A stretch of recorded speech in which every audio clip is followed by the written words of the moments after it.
Hey guys! Welcome to another episode of Bedtime Stories with May. Today, I have a very special surprise. I brought on a guest by popular demand. This is Vico. Vico is only 6 weeks old. He is an MCO baby, and we are really so glad to have Vico here during these tough times because he's such a little bundle of joy and he keeps us so occupied while cleaning after him and feeding him, and also it's really a blessing in disguise that we have Vico during this time because with this lockdown situation, we could watch over him 24/7, ensuring that he's well fed and he's taken care of. And look at his size for a 6 weeks old puppy. It's huge. Yeah, well, so I brought Vico today on this episode. It's not just to show you my cute puppy, but it's a lead in to the story that I'm going to tell you today. Yeah? So are you ready for a bedtime story? So here goes. Once upon a time, there was a dog who was lost in the carnival, and he was feeling very frustrated, very agitated, and he was hunting for a way out. And he saw a hole, and he walked through the hole, snuck through the hole, and came into this big building. And suddenly the sensor lights came on, and he realized that he's surrounded by many other dogs.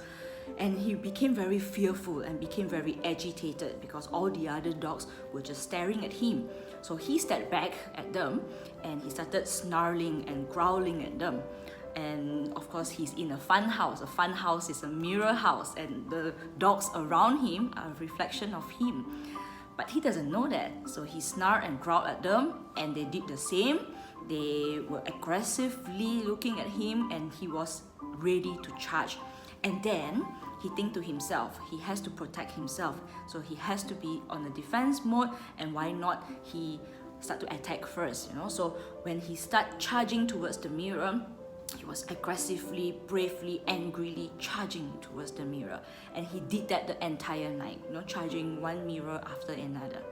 So the next morning, when the security guard came in, he found a lifeless dead dog surrounded by many other lifeless dead dogs in the mirror.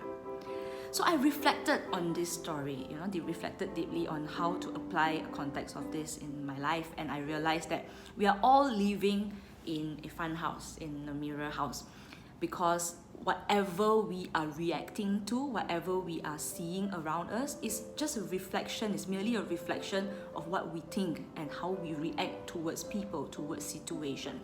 So for example, if we see a group of friends or family members whispering and huddling around, and when we approach and suddenly they break out, they disperse, the first thought in our mind is, they must be talking about me, those gossipers.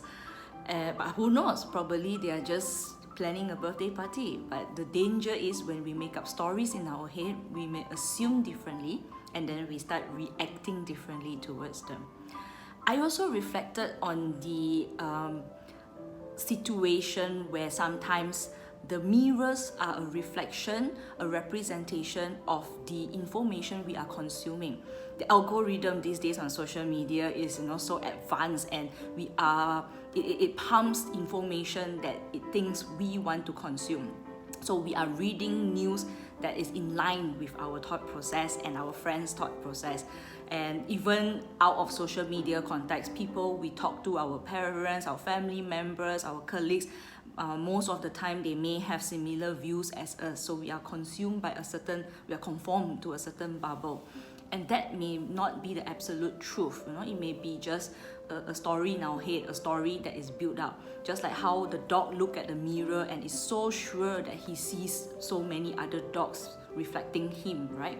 So I'm also thinking about examples of situations like the refugee situation. There's a lot of fake news going on, fake photos going on, either doctored photos or old photos to incite hatred among Malaysians. But because some people have been seeing the consistent news out there, and they believe that this is the absolute truth. So story in their head versus actual facts. And there could also be political situations. For example, people read certain political news, they follow certain news sites, and they become influenced on just a certain skewed view.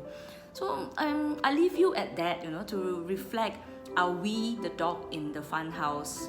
Are we carefully reacting to the mirror that is reflected on our lives?